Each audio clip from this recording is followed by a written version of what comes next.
Tricycle driver huli sa drug bypass operation ng PNP. Nasa 300,000 halaga ng shabu ang nakumpiska pa sa Rosales, Pangasinan. Detalye na balita mula kay Freddy Pajardo, Aris 38. Masantos siya kabasan ni Chikamin sa ating mga kababayan dyan sa Pangasinan. Freddy.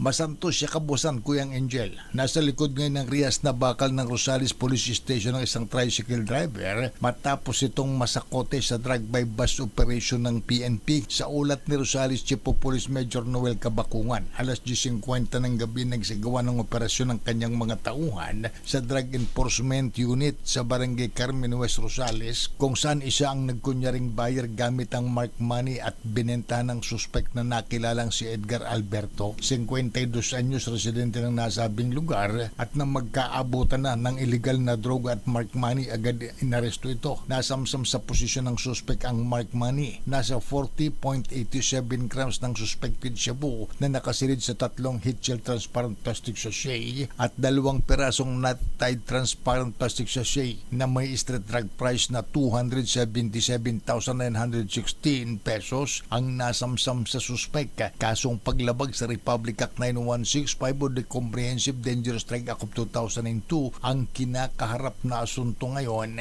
ni Alberto. Ito si Freddy Pajardo, Aris 38, nag-uulat para sa DZRH sa Pilipinas. Una sa Pilipinas. Maraming salamat, Freddy.